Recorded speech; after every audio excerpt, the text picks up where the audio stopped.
we have question number 35. Question number 35 says evaluate the following integral and select the correct option. यहाँ पर बच्चों integration इतने part को evaluate करना है e to the power x plus आप यहाँ के अंदर हो जाएगा 1/x प्लस आप यहाँ के अंदर है 2x स्क्वायर, फिर बच्चों प्लस यहाँ पर है 3 ऐसे dx।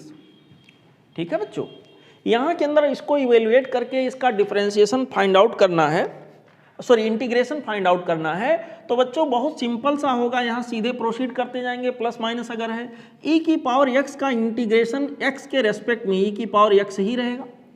1/x का इंटीग्रेशन x के रेस्पेक्ट में ये बच्चों हो जाएगा natural log x, natural log x, और यहाँ पर हो जाएगा 2x स्क्वायर का इंटीग्रेशन x के रेस्पेक्ट में हो जाएगा x की पावर 2+1 मीन्स x का क्यूब डिवाइडेड बाई 2+1 मीन्स यहाँ 3 आ गया।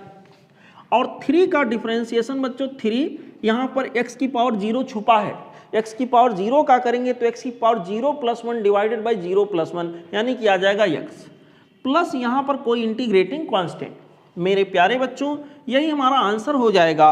अगर यहाँ से मैच कराएंगे तो करेक्ट मैचिंग जो हमें दिख रहा है वो होगा बेटा ऑप्शन ये। ठीक है, correct matching that we will consider here this is option A. Okay बच्चों, this is the solution for the question number 33, माफ करिएगा, this is the solution for the question number 35। Now let's enjoy question number next. We have question number 36।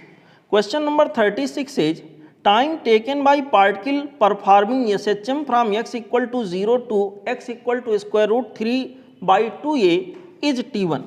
बच्चों कोई particle SHM कर रहा है x equal to 0 से लेकर x equal to square root के अंदर 3/2a तक जाने में जो उसके द्वारा टाइम लिया जा रहा है बच्चों वो हमारे पास t1 है।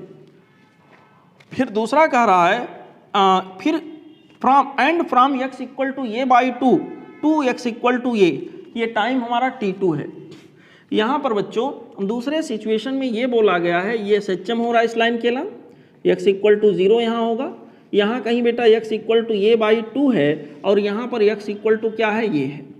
हमसे कहा गया है कि a/2 से ये तक जाने में, a/2 से ये तक जाने में जो समय लग रहा है उस टाइम को बोला गया t2 है। तो हमसे पूछा कि t1 और t2 का रेशियो क्या होगा। शायद ये आपको डायरेक्ट याद हो, x इक्वल टू a/2 से ये तक पार्टिकल जाने में जो समय लेता है ये t2 की वैल्यू डायरेक्ट आपको याद होगा। आई होप ना याद हो तो निकाल सकते हैं। यहाँ पे बच्चों ये आता है t/6, टाइम पीरियड बाई 6, इतना टाइम लिया जाता है इसके द्वारा। ठीक है, अच्छा रहा सवाल यहाँ से यहाँ तक जाने में कितना समय लेगा। x इक्वल टू 0 से particle x equal to square root के अंदर 3/2a तक जाने में कितना समय लेगा। सवाल कह रहा t1 समय लेगा। तो t1 की वैल्यू ये क्या था t2 था। t1 की वैल्यू बच्चों यहाँ के अंदर जो हमारे पास होगा उसको निकालने का तरीका होगा, पहले दोनों पॉइंट डिसाइड कर लेंगे और जहाँ पर मैंने इनिशियल पॉइंट माना है पॉजिटिव डायरेक्शन में चलता हुआ यहाँ माना है तो बच्चों यहाँ इनिशियल फेज हम 0 मानेंगे और फिर स्टैंडर्ड इक्वेशन SHM का लिखेंगे जैसा कि मैंने रूल बताया था। इस स्टैंडर्ड इक्वेशन बच्चों हो जाएगा x equal to a sine of omega t plus of phi, और फाई के जगह पर क्या हो गया 0। अगर फाई के जगह यहाँ 0 कर देंगे तो हमारे पास केवल यहाँ ओमेगा t बचेगा। अब फाइनल पोजीशन पर x की क्या वैल्यू है यहाँ रख लेते हैं, यह आ जाएगा स्क्वायर रूट के अंदर 3/2a equal to a sine of यहाँ के अंदर ओमेगा के जगह पर अभी रहने देते हैं, ये हो गया ओमेगा टी। यहाँ बच्चों ये चीज़ कैंसिल हो जाएगा ये दोनों साइड से। साइन थीटा इक्वल टू अगर स्क्वायर रूट के अंदर 3/2 है तो बच्चों थीटा की वैल्यू यानी कि यहाँ पर कहें तो ओमेगा टी की वैल्यू बच्चों क्या हो जाएगा, ओमेगा टी की वैल्यू यहाँ के अंदर आ जाएगा 60 डिग्री। 60 डिग्री को रेडियन में बदलेंगे तो आ जाएगा π/3 radian.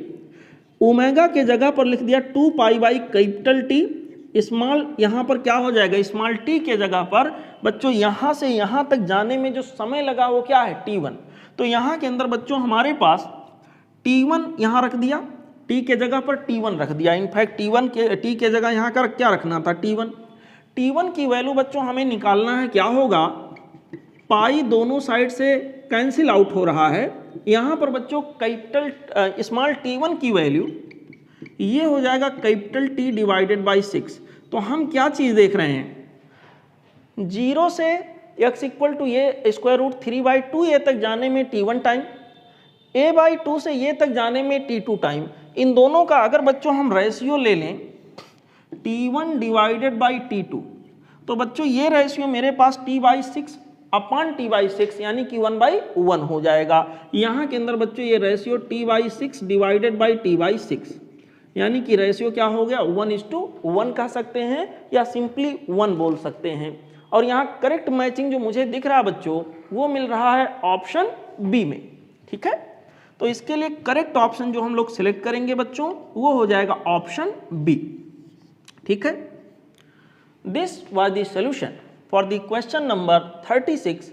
Now let's proceed to question number next. We have question number 37। Question number 37 says in case of damped oscillation select the correct statement। पहला स्टेटमेंट बोल रहा है 3 forces are acting on the body, 1 is conservative and 2 are non conservative। बच्चों damped oscillation के case में body के ऊपर 2 force लगते हैं, एक तो होता है रिस्टोरिंग फोर्स और दूसरा होता है डैम्पिंग फोर्स। तो बच्चों यहाँ पर रिस्टोरिंग फोर्स तो कंजर्वेटिव है और डैम्पिंग फोर्स या डैम्प्ड फोर्स यहाँ पर नॉन कंजर्वेटिव होगा। तो यहाँ पहला स्टेटमेंट तो गलत हो गया। दूसरा देखें तो कह रहा 2 forces are acting on the body, 1 is conservative and other is non conservative. बिल्कुल सही बोल रहा है, यहाँ पे सेकेंड वाला सही हो गया। थर्ड में कहा गया amplitude and energy decreases linearly. नहीं सर, लीनियर डिक्रीमेंट नहीं होता, डिक्रीमेंट तो होता है। डैम्प्ड ऑसिलेशन में एनर्जी और एम्पलीट्यूड घटता है, डिक्रीज होता है टाइम के साथ, लेकिन यहाँ पर लीनियरली नहीं। Amplitude and energy decreases exponentially. Yes, यहाँ के अंदर बच्चों फोर्थ भी करेक्ट हो गया। तो करेक्ट यहाँ मुझे मिला सेकेंड एंड फोर्थ, और इस तरह से करेक्ट चॉइस, करेक्ट मैचिंग जो मुझे दिख रहा है वो होगा ऑप्शन डी। यहाँ के लिए बच्चों जो करेक्ट मैचिंग हम लोग को मिलेगा वो हो जाएगा ऑप्शन डी। ओके बच्चों, this is the solution for the question number 37। Now let's move down to question number next 1। We have question number 38। Question number 38 says evaluate the following integral and select the correct option। Okay, यहाँ पर बच्चों ये रहा integration, 0 से 2 का limit यहाँ पर है बच्चों। ये हो गया 4 टाइम्स ऑफ x का क्यूब प्लस यहाँ के अंदर हो गया 2 times of x square plus यहाँ के अंदर हो गया 2x प्लस आप बच्चों क्या हो गया 1 dx। ऐसे हमसे कहा गया सर आप ये बताइए यहाँ पर इसकी वैल्यू क्या होगी। तो बहुत सिंपल सी बात है, डेफिनिट इंटीग्रेशन का केस है। हम सिंपली बच्चों इसको इंटीग्रेट करेंगे और upper limit minus lower limit करके सॉल्व कर लेंगे। रूल के अकॉर्डिंग चलें तो बच्चों यहाँ पर 4x क्यूब, x क्यूब का इंटीग्रेशन x के रेस्पेक्ट में x की पावर 4/4। तो बच्चों यहाँ पर हो गया x की पावर 4/4 प्लस 2 x स्क्वायर का इंटीग्रेशन बच्चों हो जाएगा x क्यूब डिवाइडेड बाई 3। ऐसे हो गए, ठीक है। x की power n+1 divided by n+1 वाला इक्वेशन लगा रहे हैं। यहां पर 2x, x का हो जाएगा बेटा x स्क्वायर बाई 2। ऐसे 1 के साथ x की पावर 0 छुपा है तो सिंपली 1x हो गया इसका, और यहां लिमिट जो मेरे पास होगा वो 0 से 2 तक का होगा। ठीक है बेटा, तो यहाँ थोड़ा और सिंपल बनाएं तो आ गया x की power 4 plus 2/3 times of x cube plus यहाँ के अंदर हो गया x स्क्वायर प्लस बच्चों हो गया x। इसकी लिमिट कहाँ से कहाँ तक की होगी, 0 से 2 तक की होगी। अगर इसकी लिमिट 0 से 2 तक की है तो यहाँ इसको बच्चों हम लोग सॉल्व कर लेते हैं, higher limit minus lower limit. मेरे प्यारे बच्चों, मेरे अच्छे बच्चों, मेरे सच्चे बच्चों, हायर लिमिट में मेरे पास 2 है, x के जगह पर 2 रखेंगे तो यहाँ 2 इंटू 2 इंटू 2 इंटू 2, यहाँ के अंदर बच्चों मेरे पास आ जाएगा 16, यही आएगा ना। अच्छा, प्लस यहाँ के अंदर x का क्यूब यानी 2 का क्यूब, 8 इंटू 2 दैट इज 16। यहाँ के अंदर बच्चों 8 हो गया इंटू 2 भी हुआ तो 16 डिवाइडेड बाई क्या हो गया 3। Okay, plus x square in the sense 2 का स्क्वायर जो कि 4 हो गया, और यक्स की वैल्यू यहाँ पर मैंने रखा 2, माइनस करेंगे तो बाकी सब इधर 0 हो जाएगा बच्चों, क्योंकि अगला जो हमारा लिमिट है वो क्या है 0। इसी को सॉल्व करके आंसर निकाल लेना है। यहाँ के अंदर इसको सॉल्व किया जाए तो ये हो जाएगा बच्चों हमारे पास 16 प्लस आप 4 20 प्लस आप 2 22, यहाँ 16/3 प्लस आप 22, और इस तरह से बच्चों इसको सॉल्व करेंगे तो 16 इंटू 16 प्लस हो जाएगा 22 इंटू 3 डिवाइडेड बाई 3, ठीक है। और ये पूरा आप अगर सॉल्व करके निकालें तो यहाँ पर बच्चों हमारे पास इंटीग्रेशन की जो वैल्यू निकल के आएगी वो हो जाएगा बेटा 16 प्लस आप 66 डिवाइडेड बाई 3, और यहाँ के अंदर 82/3 आ गया फाइनल आंसर। अगर ऑप्शन में जाके करेक्ट मैचिंग हम कराने का प्रयास करें तो करेक्ट मैचिंग यहाँ पर होगा बच्चों option B. Correct matching that we will get here या we will have here, this is option कौन सा आ गया बच्चों, option B. Okay, this is the solution for the question number 38. Now let's enjoy question number next one. We have question number 39. Question number 39 says find out the value of integral. यहाँ पर बच्चों integral दिया है 0 से 2 पाई के range में, हमें sine theta को थीटा के रेस्पेक्ट में डिफरेंशिएट करना है, सॉरी इंटीग्रेट करना है। बच्चों यहाँ जब साइन का फंक्शन हो या कॉस का फंक्शन हो, अगर मुझे इंटीग्रेट करना हो एक पूरे टाइम पीरियड में, यहाँ 2 पाई का मतलब पूरा का पूरा एक साइकिल साइन थीटा का कंप्लीट होगा, तो ऐसे केस में बच्चों इंटीग्रेशन का जो वैल्यू आएगा सॉल्व करें या डायरेक्ट टिक कर सकते हैं वो 0 होगा।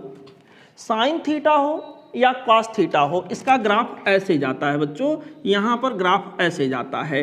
एक पूरे यहाँ 2 थीटा के अंतराल में अगर इंटीग्रेट करेंगे तो जितनी वैल्यूज मुझे पॉजिटिव मिलेंगे उतनी ही वैल्यूज निगेटिव भी मिलेंगी। इनफैक्ट एरिया यहाँ का निकल के आता है, जितना एरिया पॉजिटिव होगा उतना निगेटिव भी होगा। तो यहाँ पर ओवरऑल रिजल्ट साइन थीटा का केस हो या कॉस थीटा का, अगर 0 से 2 पाई के रेंज में हम यहाँ इंटीग्रेट करेंगे रिजल्ट हमें 0 ही मिलना है। आप चाहो तो सॉल्व कर लो पूरा तब भी वही आएगा, अदरवाइज डायरेक्ट आप इसको टिक कर सकते हो। और यहाँ के लिए जो करेक्ट चॉइस हमारे पास बनेगा बच्चों इस तरह से हमारे पास हो जाएगा option D. Option D would be the correct choice in this particular question. समझ आया बच्चों?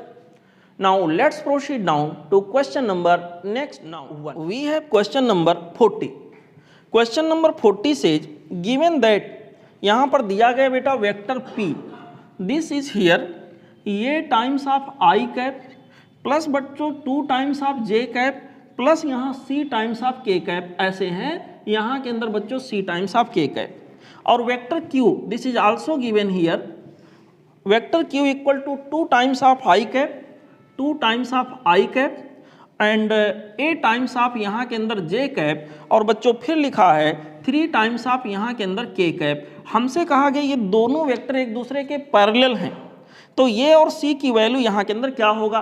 बहुत सामान्य सी बात है बच्चों, अगर P पैरेलल टू Q है तो हमारे पास क्या होगा, Px upon Qx equal to होना चाहिए Py upon Qy equal to होना चाहिए Pz अपान Qz। तो यहाँ जो रिलेशन बनेगा वो ये होगा, ये divided by 2, this should be similar as 2 divided by a, this should be similar as c divided by 3, ऐसे।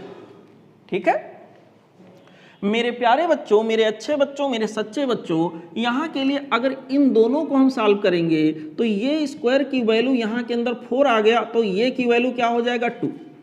ठीक है बच्चों, ये की वैल्यू यहाँ के लिए 2 आ गया। अगर ये की वैल्यू यहाँ 2 आ जाएगा तो ये by 2 equal to C by 3 है। चलिए रख देते हैं, ये के जगह पर 2 रखा तो 2/2 इक्वल टू सी बाई 3, यानी कि बच्चा यहाँ के अंदर c की वैल्यू मेरे पास क्या हो जाएगा बच्चों 3, a की वैल्यू यहाँ के अंदर बच्चों 2 आ गया और c की वैल्यू 3। तो ऑप्शन वाइज अगर देखें कौन सा करेक्ट जाएगा तो करेक्ट चॉइस जो मुझे मिल रहा है वो होगा option C. Correct choice that we will get here, this is option C. Okay, this is the solution of question number 40. Now let's proceed to question number next. Now we have question number 41. Question number 41 says if a plus b is perpendicular to b. बच्चों एक vector दिया है, vector a plus vector b.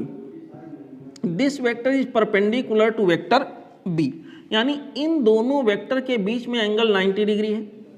इससे हमें एक बात का पता चला कि अगर इन दोनों वेक्टर का बच्चों में डॉट प्रोडक्ट लूं, जैसे यहाँ पे अगर मैं करता हूँ, सपोज करिए a प्लस बी का डॉट प्रोडक्ट बच्चों में वेक्टर b के साथ लेता हूँ, रिजल्ट आना चाहिए 0. क्यों?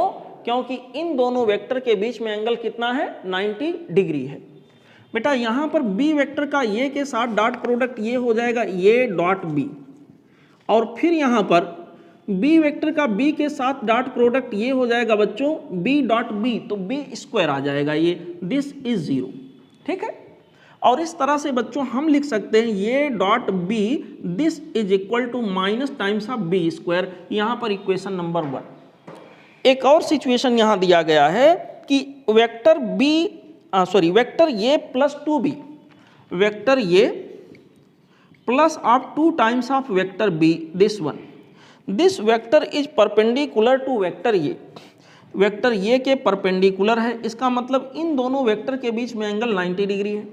ऐसे कोई दो वेक्टर जिनके बीच एंगल 90 डिग्री है, उनका अगर डॉट प्रोडक्ट लिया जाए तो बच्चों रिजल्ट क्या आएगा? 0. अगर इनका डॉट प्रोडक्ट हम लेते हैं तो ये plus of 2b, this vector dot product इस वेक्टर का बच्चों वेक्टर ये के साथ में लूंगा, यहाँ रिजल्ट मुझे मिलना चाहिए 0, क्योंकि इन दोनों के बीच में एंगल क्या है? 90 डिग्री.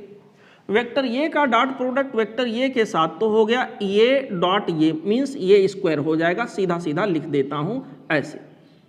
यहाँ पर बच्चों वेक्टर ये का डॉट प्रोडक्ट b के साथ लेंगे तो यहाँ पर आ जाएगा 2 टाइम्स ऑफ b डॉट ये. Okay, this is 0.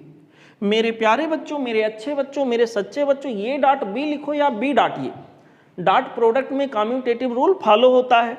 ये डॉट b की वैल्यू हम लोग यहाँ निकाल चुके हैं माइनस बी स्क्वायर, उसको यहाँ रख देते हैं. ये डॉट b या b डॉट ये की वैल्यू माइनस बी स्क्वायर, तो आगे ये स्क्वायर प्लस आप यहाँ के अंदर हो जाएगा 2, और यहाँ पर आ गया बच्चों minus B square. a dot b या b डॉट ये की वैल्यू क्या है? यहाँ के अंदर क्या है? b square. बी स्क्वायर ये वाली वैल्यू बच्चों मैं वहां रख देता हूं. This is equal to 0. हमसे पूछा गया सर आप ये बताइए क्या रिलेशन यहां करेक्ट होगा? ये बन गया बच्चों ये square minus of 2b square, this is 0.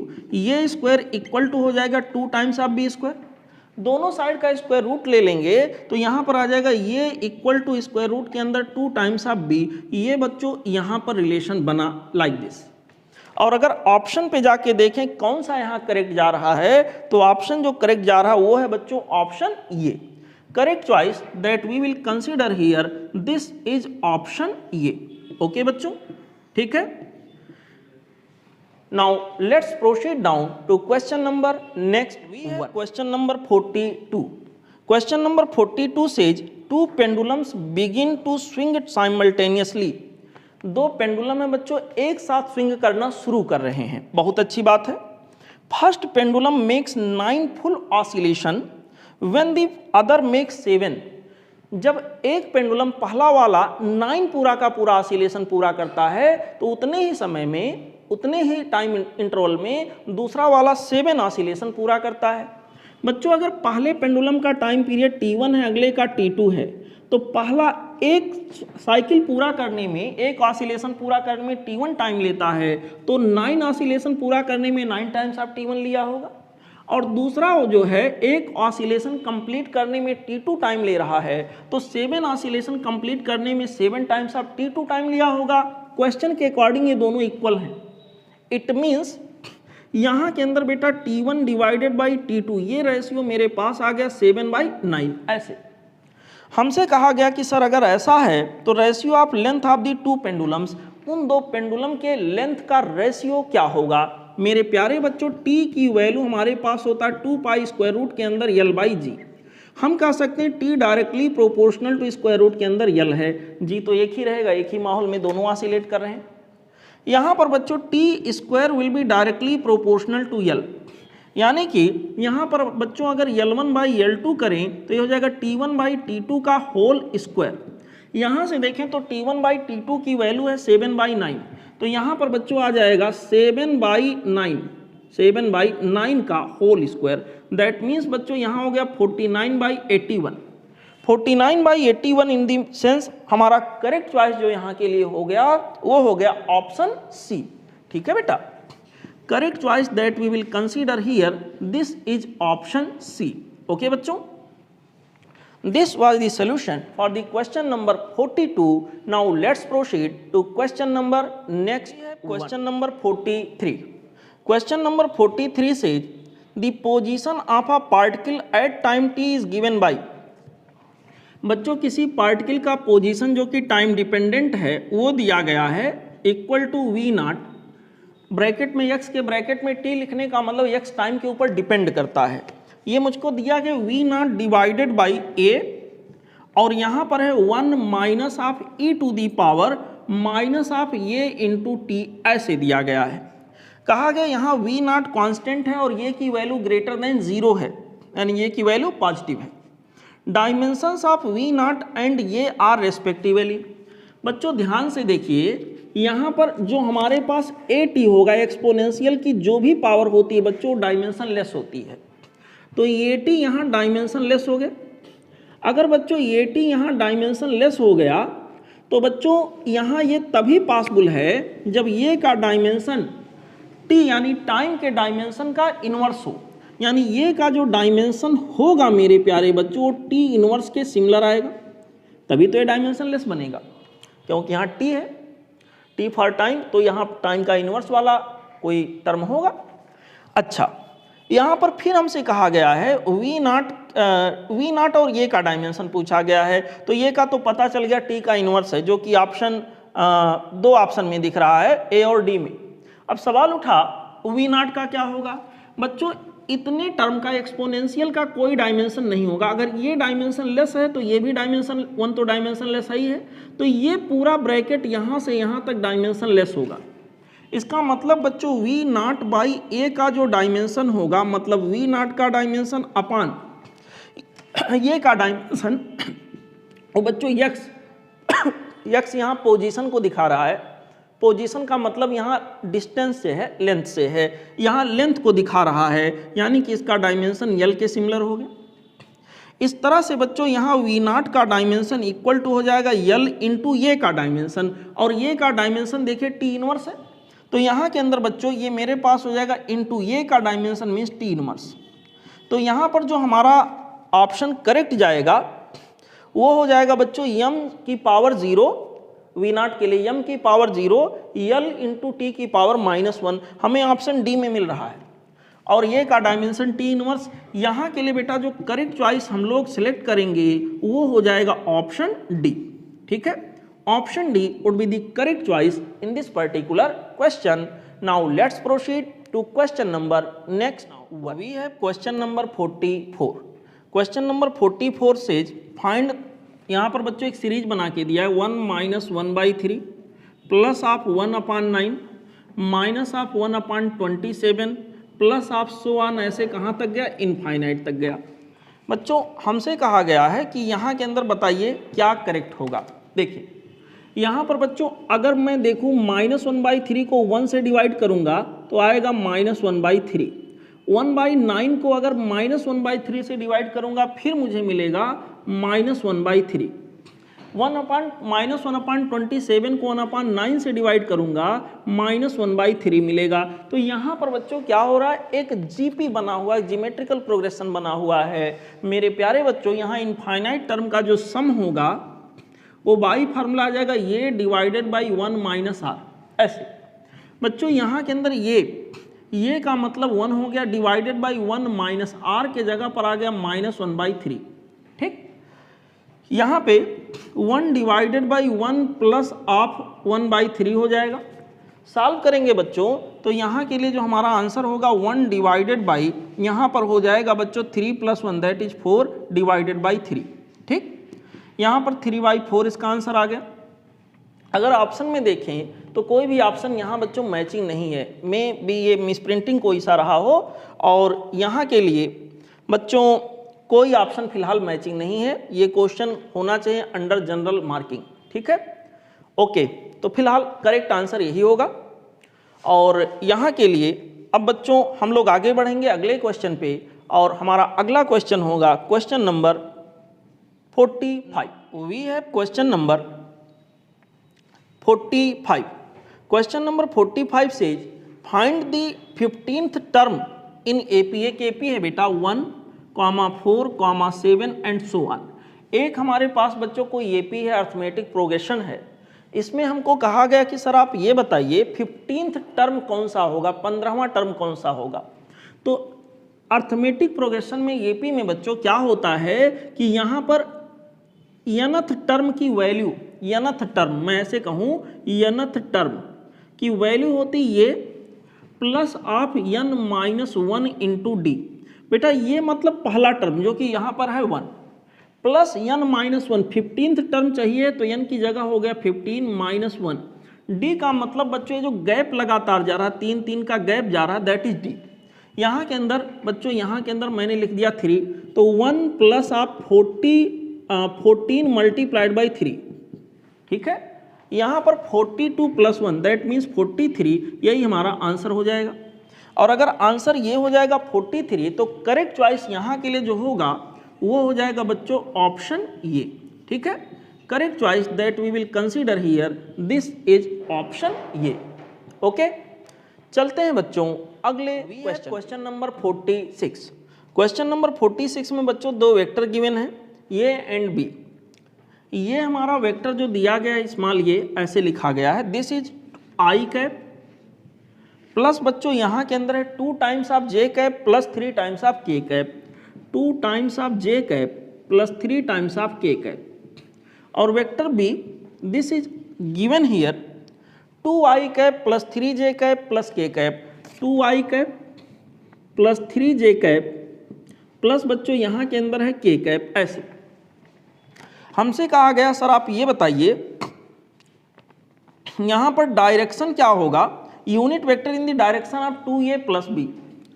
2a अगर करेंगे तो 2a जो यहाँ पर बच्चों मेरे पास है वो कुछ ऐसे आ जाएगा, 2a प्लस आप b। इसको सॉल्व करके निकालेंगे, 2a करेंगे तो यहाँ 2i आ जाएगा, और 2a प्लस b, 2i यहाँ आ गया प्लस b में 2i, तो आ गया 4i कैप, ठीक है। 2j कैप लेकिन 2 से मल्टीप्लाई करें ना 2a हो गया, तो 4j cap plus 3j cap. यहाँ के अंदर बच्चों आ जाएगा 7 times of j cap. 2a मतलब यहाँ के अंदर आ जाएगा 6k cap plus k cap, यहाँ के अंदर बच्चों ये आ गया 7 टाइम्स ऑफ k कैप। ऐसे मेरे प्यारे बच्चों यहाँ इस वेक्टर के अलांग मुझे यूनिट वेक्टर चाहिए है, तो जिस वेक्टर के अलांग मुझे यूनिट वेक्टर चाहिए है उस वेक्टर को बच्चों हम लोग जनरली यही तो करते हैं, उसके स्वयं के मैग्नीट्यूड से हम लोग उसे क्या कर देते हैं, डिवाइड, ठीक है बेटा। यहाँ पर अगर ऐसा करेंगे तो यहाँ पर आ जाएगा 4i cap plus 7 times of j cap plus 7 times of k cap, this whole much is divided by इतने पूरे का मैग्नीट्यूड। और मैग्नीट्यूड की वैल्यू बच्चों यहाँ के अंदर जो हमारे पास होगा 4 का स्क्वायर दैट मीन्स 16, 7 का स्क्वायर 49, 7 का स्क्वायर बच्चों यहाँ 49 हो गया। इसको सॉल्व करेंगे आ जाएगा 4i कैप बच्चों plus 7j cap plus 7k cap plus 7j cap plus आप 7k cap, this whole much is divided by square root के अंदर 114। और ऑप्शन में जाके अगर करेक्ट मैचिंग हम देखें तो करेक्ट मैचिंग जो यहाँ हो रहा है वो है बच्चों option D. Correct matching that we will consider here, this is option D. Okay, ठीक है बेटा। Now let's proceed down to question number next. We have question number 47। Question number 47 says a boy is swinging on a swing in the sitting position. Okay, how will the period of swing be affected if he stands up? अगर वो swing झूला झूल रहा था बच्चों, वो बच्चा बैठा हुआ था, लेकिन जब वो स्टैंडिंग कंडीशन में आ जाएगा तो टाइम पीरियड पे क्या प्रभाव पड़ेगा ये पूछा गया है। बच्चों जब वो बालक स्टैंडिंग कंडीशन में आता है, ये रहा आपका स्विंग, ये रहा झूला, इसको पेंडुलम की तरह मानो। यहाँ पर बच्चों जब ये सिटिंग कंडीशन में होगा, ये झूला मैं ऐसे बना देता हूँ ऐसे। यहाँ पर जब ये बच्चा बैठा हुआ था तो सेंटर ऑफ मास यहाँ कहीं था, लेकिन जब वो स्टैंडिंग कंडीशन में आ जाएगा तो सेंटर ऑफ मास ऊपर हो जाएगा, और सेंटर ऑफ मास बच्चों जब ऊपर शिफ्ट होगा तो इफेक्टिव लेंथ की वैल्यू कम हो जाएगी, और इफेक्टिव लेंथ की वैल्यू बच्चों अगर कम हो जाएगी तो यहाँ पर आपको पता है कि यहाँ पर इफेक्टिव लेंथ डिक्रीज होने की वजह से time period directly proportional to होता है स्क्वायर रूट के अंदर यल इफेक्टिव। ठीक है बच्चों, और इस तरह से यल इफेक्टिव अगर कम हो रहा है तो टाइम पीरियड कम हो जाएगा। टाइम पीरियड कम हो जाने का मतलब ये हुआ कि यहाँ पर टाइम पीरियड कम हो जाएगा मतलब वो फास्ट हो जाएगा। अगर मैं इस सवाल को पहले वो स्विंगिंग सिटिंग कंडीशन में था, फिर स्टैंडिंग कंडीशन में आ रहा है, तो टाइम पीरियड कम होने का मतलब शॉर्टर हो जाएगा, time period will be shorter, यानी फास्ट हो जाएगा यहाँ और तेजी से। टाइम पीरियड शॉर्ट होने का मतलब कम समय में पूरा करेगा। ठीक है, टाइम पीरियड शॉर्ट होने का मतलब वो ऑसिलेशन कम टाइम में पूरा करेगा। तो यहाँ के लिए जो करेक्ट चॉइस हमारे पास होगा बच्चों वो हो जाएगा ऑप्शन ए। यहाँ के लिए करेक्ट चॉइस जो हम लोग लेंगे बच्चों वो हो जाएगा option A. Okay, this is the solution for the question number 47। Now let's move down to question number next. We have question number 48। देखिए बच्चों क्वेश्चन नंबर 48 का सॉल्यूशन कैसे होगा। कह रहा है कि a mass m attached to a spring oscillates with a period of 3 seconds. If the mass is increased by 2 kilogram, the period increases by 1 second. Okay, हमसे कहा इनिशियल मास क्या था बच्चों। शुरुआत में जो टाइम पीरियड यहाँ के अंदर रहा होगा, बाई फार्मूला आएगा 2 पाई स्क्वायर रूट के अंदर बेटा m डिवाइडेड बाई k। यहाँ एक स्प्रिंग पेंडुलम का केस बन रहा है, और इसकी वैल्यू बच्चों यहाँ क्वेश्चन के अंदर हमको दे रखा, दिस इज 3 सेकेंड। कह रहा जब मास को 2 kg बढ़ा दिया जाता है, 2 kg इंक्रीज कर दिया जाता है, तो सिंपल पेंडुलम का जो टाइम पीरियड है, माफ करेगा स्प्रिंग पेंडुलम का जो टाइम पीरियड है, मास आप बढ़ाओगे तो टाइम पीरियड बढ़ जाएगा। उसने कहा इंक्रीजेस बाई 1। इसका मतलब अब क्या होगा, नया time period T dash equal to 2 pi square root के अंदर बच्चों यहाँ पर हो जाएगा m+2 डिवाइडेड बाई k। एक बढ़ जाने का मतलब अभी 3 था तो अब क्या हो गया, 4 हो गया। और इस तरह से बच्चों इसको हम सॉल्व करें तो कहानी कुछ ऐसे होगी। अगर मैं this equation 1 divided by equation 2 कर दूं तो मेरे पास 2 पाई कैंसिल हो जाएगा, k भी कैंसिल हो जाएगा, बचेगा क्या, इक्वेशन 1 डिवाइडेड बाई मैं कर रहा हूँ इक्वेशन 2। तो यहाँ से बचा बच्चों m और यहाँ से बचेगा m+2 ऐसे, और यहाँ पर जो हमें रिजल्ट मिलेगा वो हो जाएगा 3/4 दिस बाई दिस। यहाँ के अंदर बच्चों दोनों साइड का स्क्वायर कर लेते हैं तो यहाँ मुझे मिलेगा m divided by m+2 equal to 9 by क्या हो गया 16। ओके, हमें m की वैल्यू निकालना बेटा। यहाँ पर हमारे पास हो जाएगा 16 times of m equal to 9 times of m plus of 18 ऐसे। ठीक है, और इस तरह से 16m माइनस 9m करेंगे, यहाँ पर बनेगा 7m इक्वल टू 18, यानी कि बच्चों m की वैल्यू यहाँ 18/7 kg हो गया। ओके, 18/7 kg का मतलब करेक्ट चॉइस जो यहाँ मुझे मिला वो हो गया बच्चों ऑप्शन सी। ठीक, correct choice that we will consider here, this is option C. Okay बच्चों, this was the solution for the question number 49, माफ करेगा 48। Now let's proceed down to question number next 1। We have question number 49। Question number 49 says the amplitude of a damped oscillator becomes 1/2 in 1 minute। Amplitude बच्चों 1 minute के बाद आधा हो गया है, 1/2 हो गया है।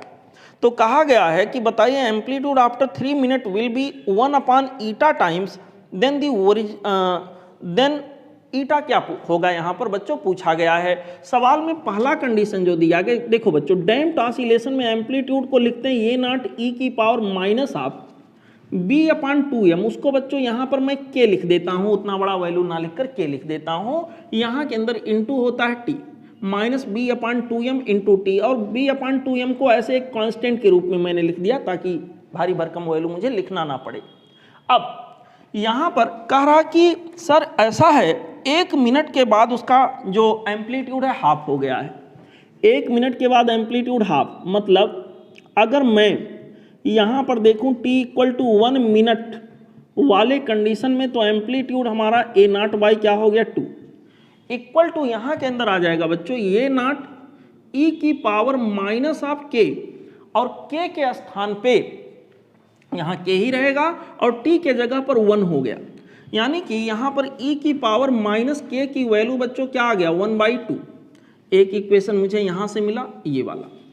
अच्छा, फिर यहाँ पर हम आगे बढ़े तो आगे बढ़ते हुए बच्चों हमारे पास कह रहा कि आप बताइए सर यहाँ पे अगर 3 मिनट के बाद 1/η टाइम्स हो जाए ओरिजिनल का, तो यहाँ ईटा की वैल्यू क्या होगा। एट t = 3 मिनट जो एम्पलीट्यूड होगा बाई फार्मूला ये इक्वल टू a0 e⁻−k, इतने पार्ट को मैंने k मान लिया है, इंटू t के जगह पर बच्चों मैं लिख दूंगा 3। देखें आप लोग, सवाल का कहना है ये की वैल्यू 1/η टाइम्स ऑफ a0 हो गया है, ओरिजिनल का 1/η टाइम्स हो गया है, ऐसा क्वेश्चन कह रहा है। ये के जगह पर 1/η इंटू a0 कर दिया, इक्वल टू यहाँ के अंदर बच्चों हो जाएगा a0 e⁻−k, k के स्थान पर बच्चों यहाँ पर -k इंटू 3, इतने को मैं ऐसे लिख दूंगा इतने की पावर 3। ओके, ये नॉट दोनों साइड से कैंसिल आउट हो जाएगा।